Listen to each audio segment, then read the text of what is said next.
Hello students, मेरा नाम कीर्ति सिंह है। मैं एक बायो एजुकेटर हूँ और अपनी वीडियोस के माध्यम से बायो के छोटे छोटे कॉन्सेप्ट्स को क्लियर करने की कोशिश कर रही हूँ। उम्मीद है आपको मेरी वीडियोस पसंद आ रही होंगी। तो चलिए चलते हैं आज के टॉपिक की ओर, which is packaging of DNA. Okay, in eukaryotes. ठीक है बेटा, ये टॉपिक थोड़ा लंबा है तो मैंने वीडियो दो पार्ट में बनाई है। ये फर्स्ट पार्ट है, इसको देखने के बाद आप सेकंड पार्ट देख लो, आपको टॉपिक एकदम क्लियर हो जाएगा। तो चलिए चलते हैं first part of this topic की ओर। तो क्या है packaging of DNA in eukaryotes. ठीक है, देखो हमारा डीएनए ऐसा दिखता है। It is our genetic material. Genetic material किसे कहते हैं? ऐसा मॉलिक्यूल जो कि अपने ऊपर जीन्स कैरी करे, उसको हम क्या बोलते हैं? Genetic material. ठीक, ये प्रेजेंट कहाँ होता है बेटा? ये प्रेजेंट होता है सेल के न्यूक्लियस के अंदर। ठीक, कहाँ प्रेजेंट होता है? सेल के न्यूक्लियस के अंदर। ठीक, तो प्रॉब्लम क्या होती है? प्रॉब्लम होती है साइज की। इसका साइज, डीएनए का जो साइज होता है, it is approximately equal to 2.2 metre. ठीक है, 2.2 मीटर का धागा है, बहुत थिन है, लेकिन लंबाई तो उसकी है ना 2.2 मीटर।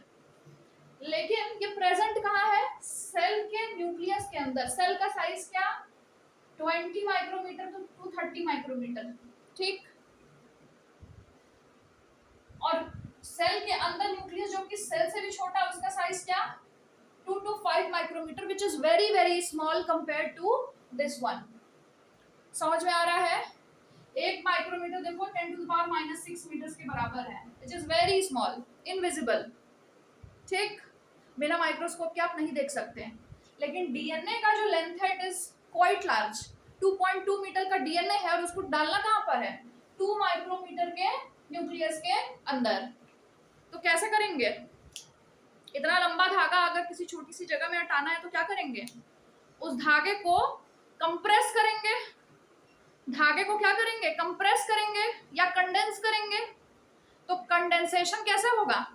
अगर इसको हमें इसके अंदर डालना है तो हमें इसको क्या करना पड़ेगा? कंडेंस करना पड़ेगा। कंडेंस करने के लिए क्या करना पड़ेगा? धागे को कंडेंस कैसे किया जाता है? लपेट लपेट के, कॉइल कर करके। ठीक है, धागे को कॉइल कर करके हम कंडेंस कर सकते हैं। जैसे ऊन होता है, ऊन का धागा बहुत लंबा सा होता है, ठीक है, जो दुकान से खरीद के ले आते हैं। लेकिन जब दुकान पे जाओ तो क्या ऐसे लंबा धागा उठा के थोड़ी देते हैं। वो क्या करते हैं? धागे को लपेट करके क्या करते हैं? एक गोला जैसा कुछ बना के, शेप में गोला शेप रहेगा या ऐसे रहेगा, कुछ वैसे देते हैं। ठीक है, क्या रहता है? कुछ इस तरीके का शेप बना के देते हैं। ऐसा सब कुछ आता है, ऊन इस तरीके से ही आता है ना, और ऐसा टैग लगा रहेगा इस पे, क्या वर्धमान। उसके बाद इस पे क्या रहेगा? टैग लगा रहेगा। यही होता है ना। इस पे क्या करते हैं? इसको बांध के ऐसे इस पे टैग लगा देते हैं। यही होता है। जिस भी कंपनी का ऊन रहेगा वो टाइटल इस पे लिखा रहेगा। ऐसे ही होता है। लंबा सा धागा तो देते नहीं है, उसको कैरी करना मुश्किल होगा, तो उसको क्या करते हैं? इस तरीके से उसको कॉइल करके इस तरीके से ये बना के देते हैं। ठीक, सेम चीज हमारे डीएनए के साथ भी होती है। डीएनए को भी कॉइल करके क्या करते हैं? इसमें हटा देते हैं। इतना कॉइल करेंगे, इतना कॉइल करेंगे कि वो छोटा, उसका साइज जो है कंडेंस होते होते इतना छोटा हो जाएगा कि इसमें आराम से आ जाएगा। समझ गए कि नहीं? समझ ही गए होंगे। चलो आगे बढ़ते हैं, देखते हैं कैसे आप कॉइलिंग कैसे करनी है। वही कॉइलिंग को हम क्या बोलते हैं? Packaging of DNA. ठीक है, तो चलिए चले आगे।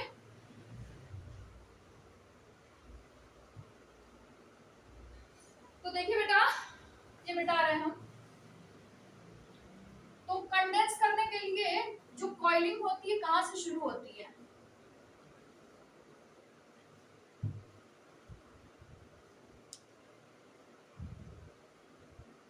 जो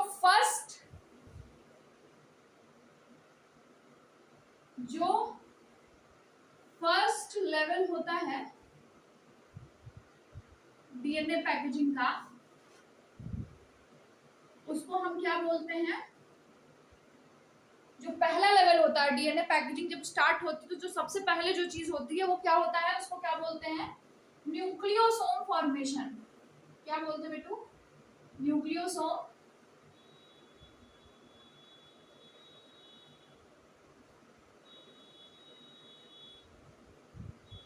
फॉर्मेशन।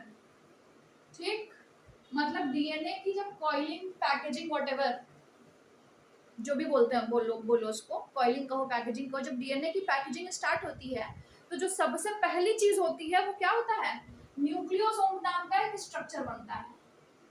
ठीक, आइए देखते हैं न्यूक्लियोसोम में होता क्या है। न्यूक्लियोसोम नाम का एक स्ट्रक्चर बनता है जो कि सबसे पहला लेवल है डीएनए पैकेजिंग का। ठीक, अब न्यूक्लियोसोम होता क्या है बेटा, न्यूक्लियोसोम होता है डीएनए, मतलब इसमें क्या रहेगा, डीएनए रहेगा और इसके साथ साथ एक पर्टिकुलर प्रोटीन रहेगा। क्या रहेगा, एक प्रोटीन रहता है जिसको हम क्या कहते हैं, हिस्टोन प्रोटीन। क्या कहते हैं बेटा, हिस्टोन प्रोटीन। तो न्यूक्लियोसोम क्या है, एक कॉम्प्लेक्स स्ट्रक्चर है which is made up of DNA plus histone protein से। एक सिंगल प्रोटीन नहीं होता है। ठीक, वो 4 तरीके के हिस्टोन प्रोटीन्स होते हैं जो कि अभी दिखाते हैं क्या होता है इसमें। 4 तरीके के हिस्टोन प्रोटीन्स होते हैं जो कि इसमें इस स्ट्रक्चर में आते हैं। समझ में आया, डीएनए प्लस हिस्टोन प्रोटीन। चलो अब देखते हैं कैसे बनता है न्यूक्लियोसोम।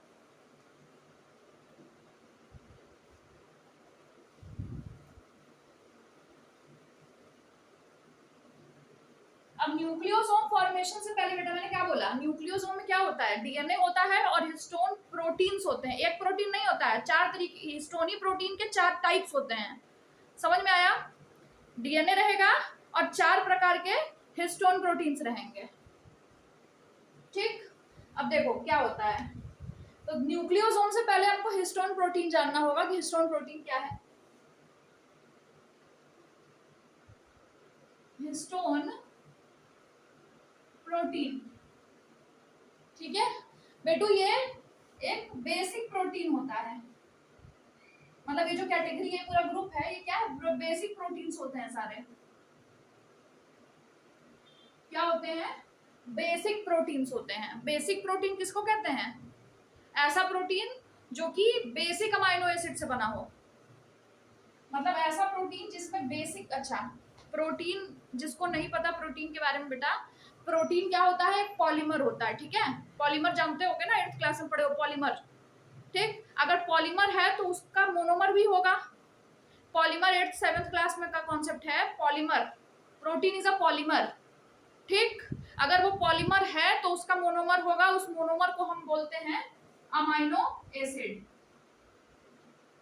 प्रोटीन क्या है, इट इज अ पॉलीमर, और अगर पॉलीमर है तो इसकी बेसिक यूनिट जो होगी, बेसिक यूनिट को हम लोग क्या बोलते हैं, बेसिक यूनिट को हम लोग क्या बोलते हैं, मोनोमर बोलते हैं। ठीक है, तो प्रोटीन की, ठीक, प्रोटीन की विच इज अ पॉलीमर, उसकी बेसिक यूनिट जिसको हम मोनोमर कहते हैं वो क्या होती है, अमाइनो एसिड होती है। मतलब प्रोटीन किससे बना है, अमाइनो एसिड से बना है। समझ गए कि नहीं, समझ गए होगे, इतना तो समझ ही सकते हो। प्रोटीन क्या है, it is a polymer. Polymer है तो उसकी बेसिक यूनिट को हम लोग मोनोमर कहते हैं। तो अगर प्रोटीन पॉलीमर है तो उसका मोनोमर क्या होगा, उसका मोनोमर क्या होगा, अमाइनो एसिड उसका मोनोमर होता है। समझ गए, तो हम कह रहे हैं बेसिक प्रोटीन है। बेसिक प्रोटीन है इसका मतलब जिन अमाइनो एसिड से वो बना हुआ है वो कैसे हैं, वो बेसिक हैं। समझ में आया, बेसिक अमाइनो एसिड से बेसिक प्रोटीन बनेगा। ठीक, तो हिस्टोन में क्या होता है, it is a basic protein, तो इसमें क्या होते हैं, rich in, it is rich in basic amino acid. समझ गए, हिस्टोन प्रोटीन क्या होते हैं, it is a basic protein. ठीक, अगर बेसिक है दैट मीन जिस अमाइनो एसिड से वो मिलकर बना है वो अमाइनो एसिड्स कैसे होंगे, बेसिक होंगे, बेसिक नेचर के होंगे। तो basic protein rich in basic amino acids, वो बेसिक अमाइनो एसिड्स कौन कौन से हैं देखो, वो बेसिक अमाइनो एसिड्स जिससे कि जो कि हिस्टोन प्रोटीन में जिनकी अधिकता होती है, उन बेसिक अमाइनो एसिड्स का नाम क्या क्या बेटा? इनका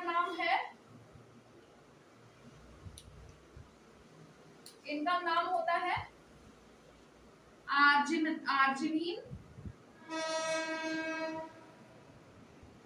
एंड लाइसिन। क्या नाम है इन अमाइनो एसिड्स का? Arginine and lysine. ये कैसे होते हैं?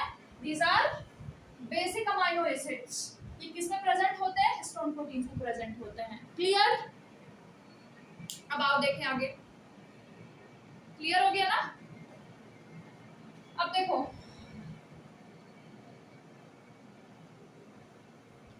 जो हिस्टोन प्रोटीन होता है बेटा, histone protein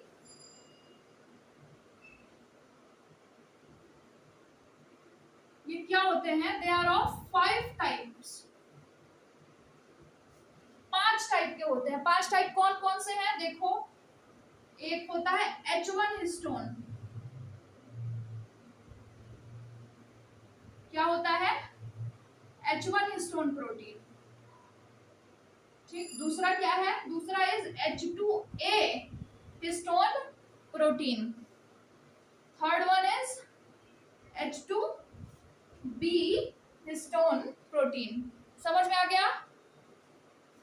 fourth one is H3 histone protein and last one is H4। तो ये आपको आपके 5 टाइप के हिस्टोन प्रोटीन्स होते हैं। समझ में आया? जो कि डीएनए पैकेजिंग में यूज होने वाले हैं। समझ गए? 5 टाइप के हिस्टोन प्रोटीन्स। अब देखिए इनका क्या होगा। इनको मैं, ठीक है, देखो,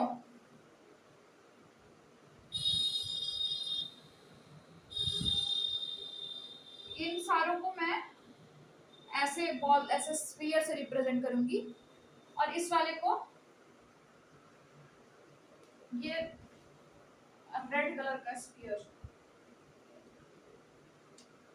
इसको हम रिप्रेजेंट करेंगे रेड स्फीयर से, और इस वाले को रिप्रेजेंट करेंगे, इस वाले को ऐसे लंबा सा स्ट्रक्चर, ब्लैक लंबा सा स्ट्रक्चर। ठीक है, ऐसे रिप्रेजेंट करेंगे। ठीक है, चलो और देखते हैं क्या होता है। तो बेटा इसमें डीएनए पैकेजिंग में इनका इस्तेमाल कैसे होता है वो देखते हैं।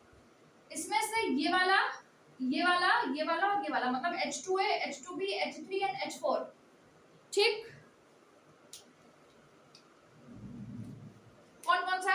H2A, H2B, H3 and H4, जिसको हम ऐसे स्फीयर से रिप्रेजेंट करेंगे। ठीक, ये यूनाइट होते हैं और सिंगल सिंगल नहीं यूनाइट होंगे, दो दो मॉलिक्यूल, मतलब H2A 2, H2B 2, H3 2, H4 2, मतलब two units of each of them. समझ में आया? क्या होगा? क्या होगा बेटू? 2 units of H2A, H2B, H3 and H4 will combine। समझ गए?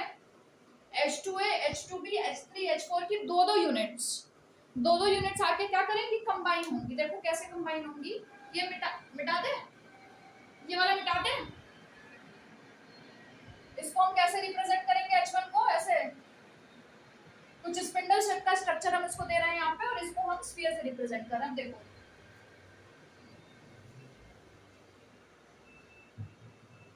मैंने क्या बोला? दो ना। आओ देखते हैं दो कैसे।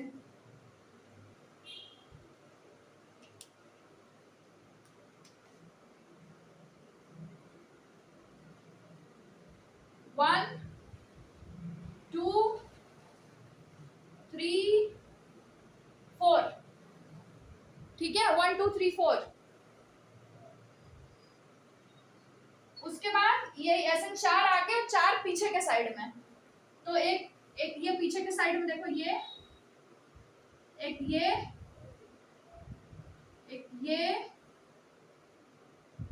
और एक ये। समझे? 4 आगे 4 पीछे,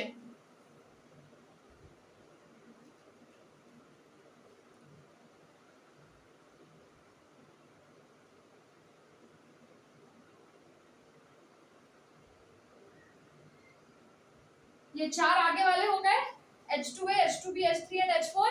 अब ये 4 पीछे भी रहेंगे। देखो ये जो पीछे वाला है जो अंदर दिख रहा है, ये हो गया H2A, ठीक। दिस इज H2B, दिख रहा है, दिख रहा है और बड़ा बना है, बड़ा बनाते हैं,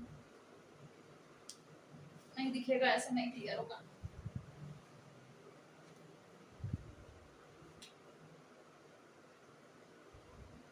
अब दिखेगा।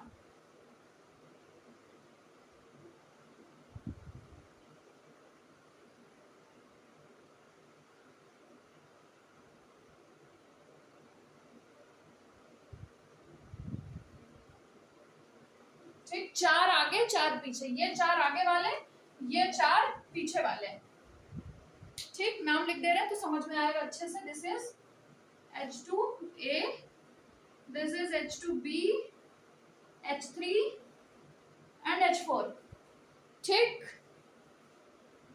दिस वन पीछे वाला, this is H2A, this is H2B, this is H3 and this is H4। समझ में आया? ये इस तरीके से आके दो दो, मतलब 2 H2A, 2 H2B, 2 H3, 2 H4, दो दो आकर के ऐसे यूनाइट हुए तो क्या बन गया? कितनी यूनिट्स हुई है? 1 2 3 4 5 6 7 8 यूनिट्स आके कंबाइन हुई, ठीक है। 8 यूनिट्स आकर के कंबाइन हुई। तो ये जो जब 8 यूनिट्स आके कंबाइन हो रही है तो इसको, इस स्ट्रक्चर को बोलते हैं हिस्टोन ऑक्टामर। क्या बोलते हैं? हिस्टोन ऑक्टामर बोलते हैं। समझ में आ गया बेटा? H2 दो दो यूनिट्स किसकी किसकी, H2A, H2B, H3 और H4 की आकर के कंबाइन हुई और क्या बन गया? हिस्टोन ऑक्टामर बन गया। अब पूछो H1 का क्या हुआ? H1 अभी है, अभी H1 आएगा। समझ में आया? अभी H1 आएगा। फिलहाल हम देखते हैं कि इसके बाद क्या होगी। हिस्टोन ऑक्टामर बन गया, ठीक। तो हिस्टोन तो इतना बन गया। अब डीएनए देखो, डीएनए क्या होगा? हिस्टोन प्रोटीन से हिस्टोन ऑक्टामर बन गया। अब क्या होगा? हमारा डीएनए, हमारा प्यारा सा डीएनए आएगा और इसके क्या होगा? ऐसे रैप हो जाएगा इसके इर्द गिर्द, ठीक है। हमारा डीएनए आएगा और वो क्या होगा? इसके इर्द गिर्द ऐसे रैप हो जाएगा।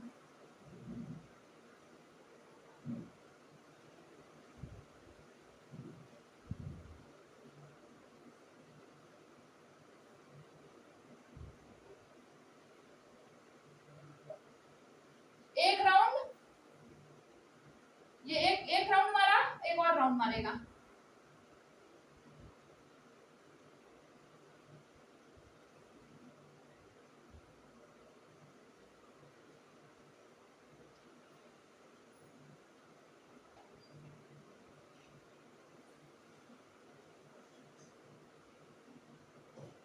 ठीक है, ठीक। डीएनए आया और इसके इर्द गिर्द रैप हो गया इस तरीके से।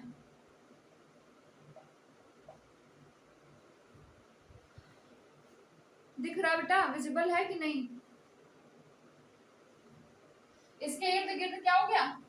डीएनए आया, पीछे से आ रहा है देखो, और क्या हो रहा है? पीछे से आया, एक राउंड ऐसे, फिर गया पीछे और फिर नहीं, सॉरी सॉरी सॉरी, आया एक, हाँ इधर से आया ऐसे। क्या हुआ देखो? डीएनए आया है, एक राउंड ऐसे गया, फिर एक और आया और फिर चला गया। देखो ऐसे आया है, फिर पीछे से जाके ऐसे आया है, पीछे से गया है और फिर इधर से आगे आके ऐसे निकल के चला गया। दिख रहा है? ऐसे, ठीक। डीएनए इसके इर्द गिर्द रैप हो गया। ये क्या था, सेंटर पे क्या है, सेंटर पे जो रेड कलर का पूरा स्ट्रक्चर है वो क्या है, हिस्टोन ऑक्टामर, क्योंकि वो सेंटर पे है तो हम इसको क्या बोलते हैं, कोर ऑफ, क्या बोलते हैं टू, इसको हम लोग बोलते हैं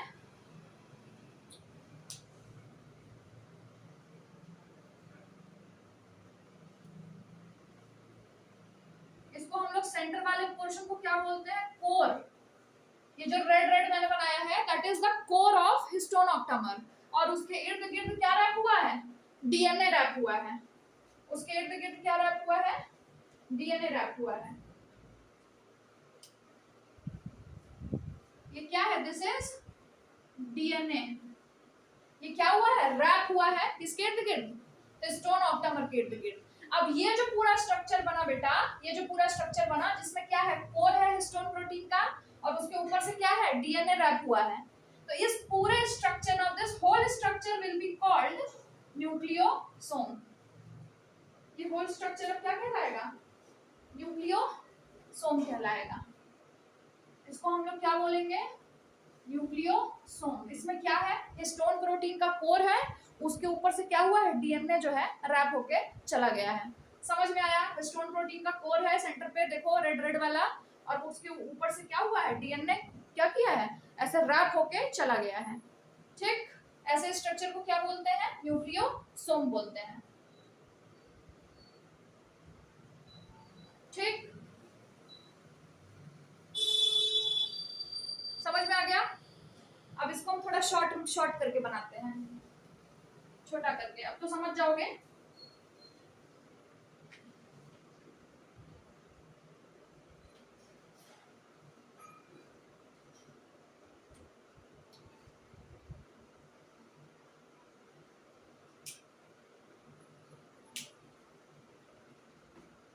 देखो ऐसे होता है,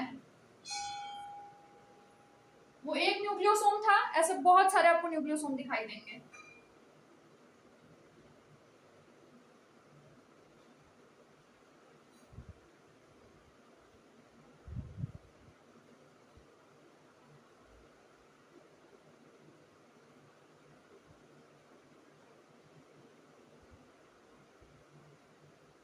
ऐसे आपको बहुत सारे न्यूक्लियोसोम दिखाई देंगे।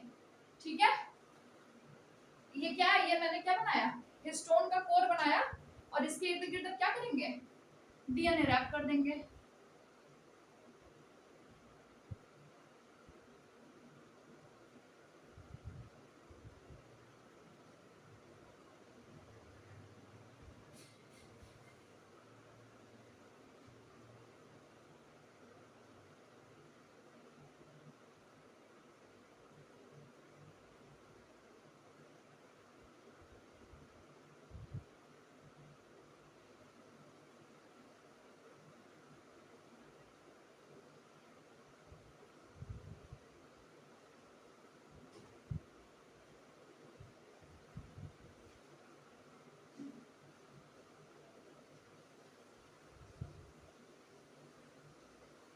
दिख रहा है,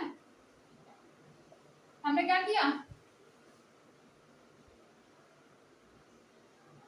क्या किया, डीएनए को हिस्टोन प्रोटीन का वो जो ऑक्टामर बना उसके इर्द गिर्द बहुत सारे ऑक्टामर्स ऐसे लिए, और उसके इर्द गिर्द क्या किया, डीएनए को रैप कर दिया। समझ में आया, तो पहले लेवल पे ये पैकेजिंग आपकी हो गई। समझ में आ गया बेटा, समझ में आ गया। इस एक स्ट्रक्चर को हम बोलते हैं न्यूक्लियो, इस एक स्ट्रक्चर को हम बोलते क्या है, न्यूक्लियो,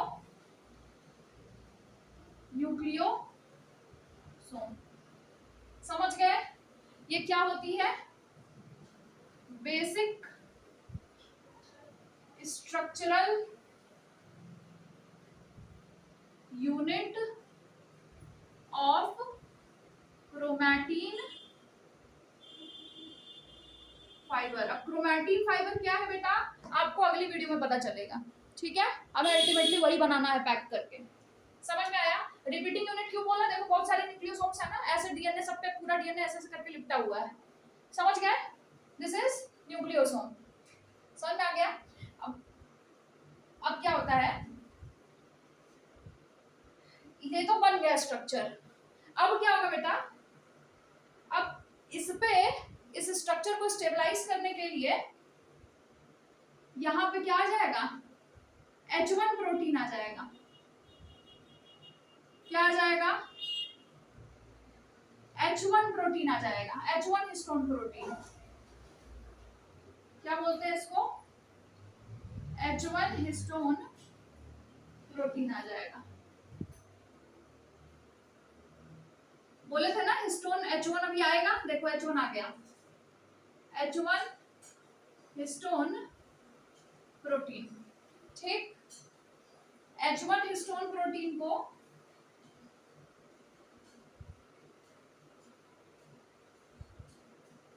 लिंकर प्रोटीन भी कहते हैं। क्या बोलते हैं बेटा, लिंकर प्रोटीन। इसकी पोजीशन कहाँ होती है, देखो आया ऐसे गया, एंट्री मारा यहाँ पर डीएनए, इस पॉइंट से एंट्री मारा गया है और फिर इस पॉइंट पे आया है घूम के और फिर यहाँ से फिर आगे निकला है, यही हुआ है।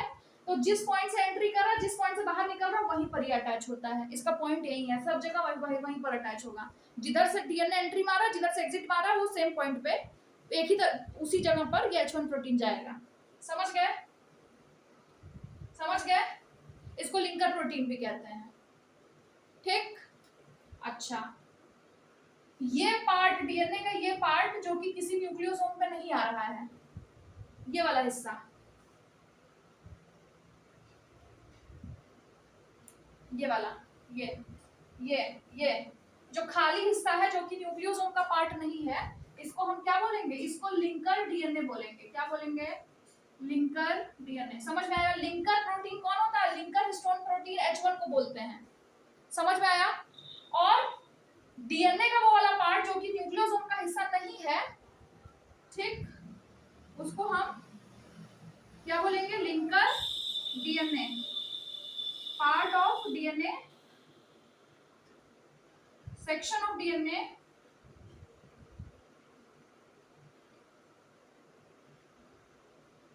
which is not a part of nucleosome. समझ गए, समझ गए कि नहीं समझ गए? न्यूक्लियोसोम का क्या मतलब होता है, हिस्टोन प्रोटीन का कोर रहेगा, उसके ऊपर से क्या रहेगा, डीएनए ऐसे रैप करके भागेगा, उसको क्या बोलेंगे, DNA wrapped around, DNA wrapped around nucleosome protein, उसको हम क्या बोलते हैं, sorry, DNA wrapped around histone protein, उस स्ट्रक्चर को हम क्या बोलते हैं, न्यूक्लियोसोम बोलते हैं। समझ गए? H1 हिस्टोन प्रोटीन क्या आता है, न्यूक्लियोसोम को स्टेबलाइज करने के लिए H1 प्रोटीन आकर के अटैच होता है। किस जगह पर अटैच होता है, जहां से डीएनए ऐसे एंटर मारा है और फिर घूम के ऐसे एग्जिट मार के गया है, उसी पॉइंट पर, जहां से एंट्री मारेगा और फिर घूम के जहां से एग्जिट मारेगा, उसी पोजीशन पे H1 हिस्टोन प्रोटीन आकर के अटैच हो जाएगा। H1 हिस्टोन प्रोटीन को क्या बोलते हैं, लिंकर प्रोटीन बोलते हैं। और लिंकर डीएनए उस डीएनए को बोलते हैं जो कि न्यूक्लियोसोम का पार्ट नहीं है। लेकिन एक प्रॉब्लम यहाँ पर क्या होती है बेटा, ये मिटा दे रहे हैं, एक प्रॉब्लम बेटा यहाँ पे क्या होती है, न्यूक्लियोसोम का अगर डेफिनेशन बोले तो क्या होगा, nucleosome DNA wrapped around core of histone protein. ठीक है, ठीक, अच्छा, बस इतना ही लिखा हुआ है ना इसमें। ये देखो, जब तक यहाँ पर H1 नहीं था, जब तक यहाँ पर H1 नहीं था, तब तक हम इसको न्यूक्लियोसोम कहते हैं। जैसे ही यहाँ पर H1 अटैच हो गया बेटा,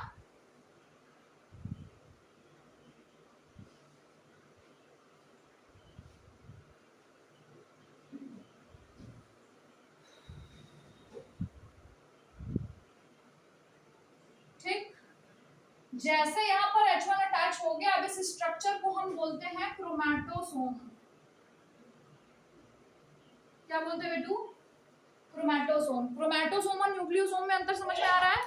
न्यूक्लियोसोम का मतलब होता है हिस्टोन का कोर है और उसके इर्द गिर्द क्या है, डीएनए ऐसे रैप्ड है, इस स्ट्रक्चर को हम कहते हैं न्यूक्लियोसोम। और उसी स्ट्रक्चर पे अगर H1 प्रोटीन आकर अटैच हो जाएगा तो अब हम उस स्ट्रक्चर को क्रोमैटोसोम बोलेंगे। हालांकि ये एनसीईआरटी में नहीं दिया है, बट एग्जैक्ट यही होता है। ठीक,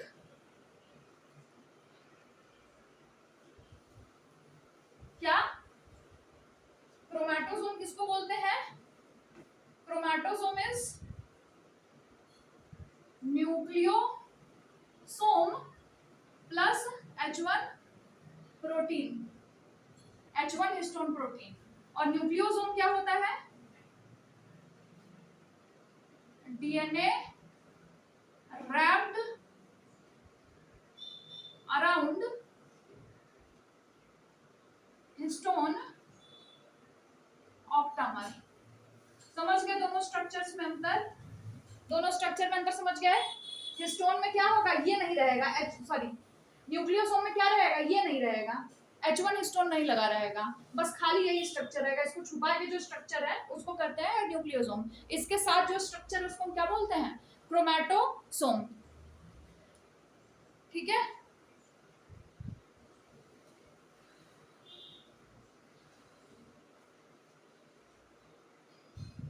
क्या बोलते हैं? क्रोमैटोसोम। समझ में आ गया? अच्छा, क्रोमैटोसोम का बनने का मतलब, बनने से यहाँ पे क्या फायदा होता है, या H1 प्रोटीन के अटैच होने से क्या फायदा होता है, ये देखिए। गोला गोला इस स्ट्रक्चर को गोल गोल बना दे रहे हैं, ठीक है, थोड़ा सा सुविधा हो जाएगी बनाने में, वरना टाइम लगेगा। ये जो पूरा स्ट्रक्चर है इसको हम रेड गोले से बना दें, इसमें मेरे ख्याल से कोई दिक्कत आपको नहीं होनी चाहिए।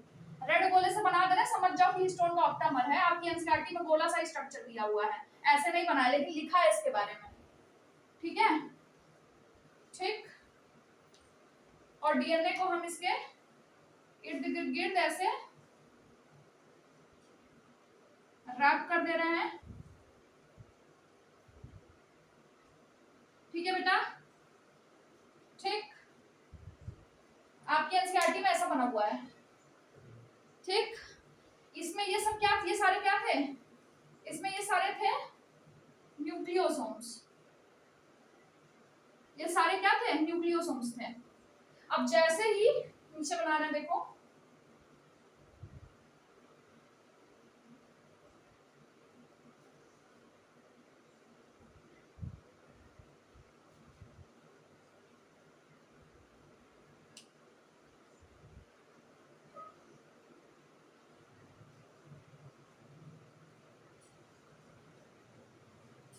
ठीक, जैसे ही यहां पर हिस्टोन आके अटैच हुआ, अब इस स्ट्रक्चर को हम क्या बोलेंगे?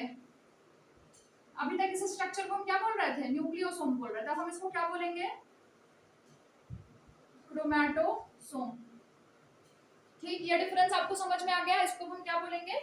क्रोमैटोसोम बोलेंगे। अच्छा, आपको ये दिख रहा होगा बेटा, इसमें ये दूर दूर है, और जैसे ही ये क्या है, ये H1 है, H1 हिस्टोन। ठीक, इसको हम क्या बोल रहे हैं? अच्छे से लिखें थोड़ा सा, क्रोमैटोसोम। इसमें उसमें आपको एक डिफरेंस तो ये दिख रहा है कि इसमें H1 हिस्टोन अटैच है, इसमें नहीं अटैच है। दूसरा डिफरेंस ये दिख रहा है बेटा कि ये दूर दूर था, जैसे ही ये क्रोमैटोसोम में कन्वर्ट हुआ, यानी कि जैसे ही H1 हिस्टोन इससे आके अटैच हुआ, ये जो दूर दूर था ये पास पास आ गया। आया ना पास पास? इसका क्या हुआ? कॉम्पैक्शन हो गया, ये कॉम्पैक्ट हो गया। समझ में आया? तो हिस्टोन प्रोटीन की वजह से क्या होता है, सॉरी H1 हिस्टोन प्रोटीन या जो लिंकर प्रोटीन है, ये लिंकर प्रोटीन है, लिंकर प्रोटीन है।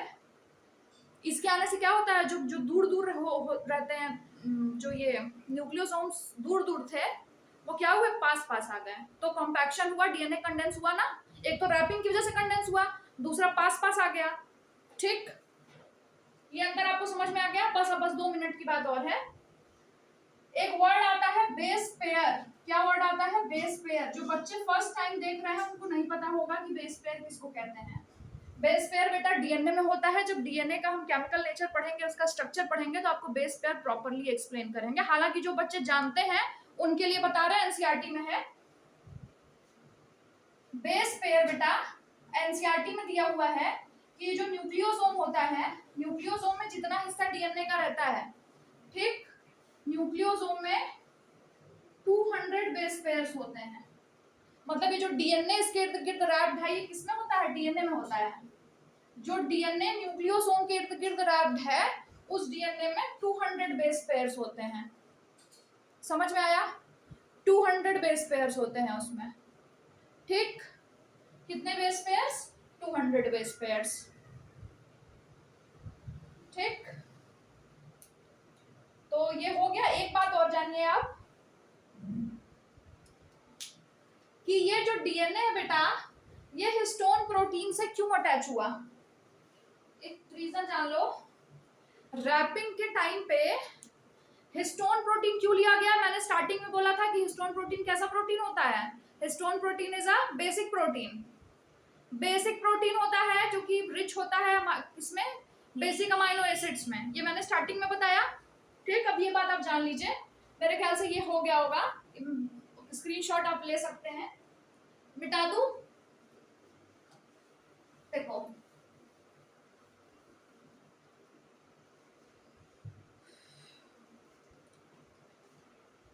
हिस्टोन जो होता है, हिस्टोन्स जो होते हैं ये बेसिक प्रोटीन्स होते हैं। बेसिक प्रोटीन्स होते हैं बेटा। और ये कैसे होते हैं? These are positively charged. Positively charged. और डीएनए हमारा एसिडिक मॉलिक्यूल है। ये सब बेटा हम बताएंगे धीरे धीरे, वीडियोस आगे पढ़ेंगे, सब कुछ बताएंगे कैसे वो एसिडिक है, क्यों है। एसिडिक मॉलिक्यूल है और इसमें क्या होता है? नेगेटिवली चार्ज होता है। समझ में आया?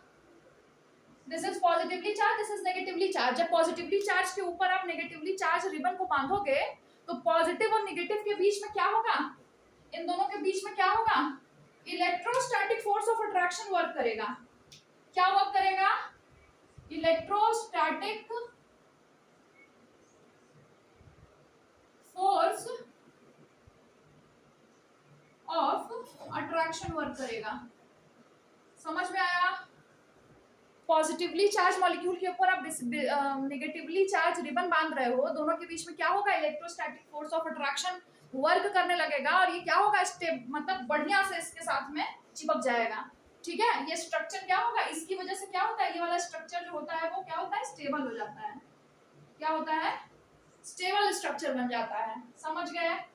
एक चीज और जान लो लास्ट, आपकी बुक में एक वर्ड दिया हुआ है नॉन हिस्टोन। इतना ये समझ में आ गया होगा मेरे ख्याल से कि हिस्टोन प्रोटीन बेसिकली मतलब बेसिक होता है, क्या है उसके ऊपर, क्या वो स्टेबल कर रहा है। ये जो बेसिक प्रोटीन है, ये जो इसका चार्ज है और ये जो डीएनए एसिडिक मॉलिक्यूल का जो चार्ज है नेगेटिव, दोनों आपस में इलेक्ट्रोस्टैटिक बॉन्ड बना ले रहे हैं और मस्त ये स्ट्रक्चर क्या हो जा रहा है आपका?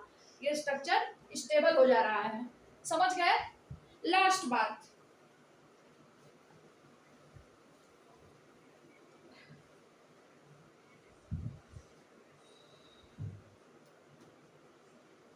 ठीक है, लास्ट बात, नॉन हिस्टोन क्रोमोसोमल प्रोटीन का नाम देखो। एक हिस्टोन प्रोटीन के बारे में तो आप जान गए। ठीक, जब डीएनए की पैकेजिंग होगी तो उसमें एक ये टाइप के भी प्रोटीन्स होते हैं, जिनको क्या बोलते हैं? Non histone chromosomal protein. मतलब हिस्टोन प्रोटीन्स नहीं होते, दूसरे प्रोटीन्स होते हैं। ठीक है, इनका भी बहुत बड़ा रोल होता है डीएनए की पैकेजिंग में। जब क्रोमैटोसोम बनता है, मतलब इस स्ट्रक्चर से जब H1 हिस्टोन आके अटैच होता है, उसी टाइम पे कुछ इसको NHC शॉर्ट फॉर्म में बोलते हैं, कुछ नॉन हिस्टोन क्रोमोसोमल प्रोटीन यहाँ पर आकर अटैच हो जाते हैं। समझ में आया? ये धागा तो बहुत लंबा सा गया है। ये क्या है? दीज आर NHC, मतलब नॉन हिस्टोन क्रोमोसोमल प्रोटीन। इनका रोल यहाँ पे तो नहीं है बेटा, लेकिन अभी जो आप सेकंड पार्ट देखेंगे इस वीडियो का, वहां पर इनका रोल आपको समझ में आएगा। इतने पे रुकती नहीं है कहानी। अभी तो ये पहली चीज हुई है।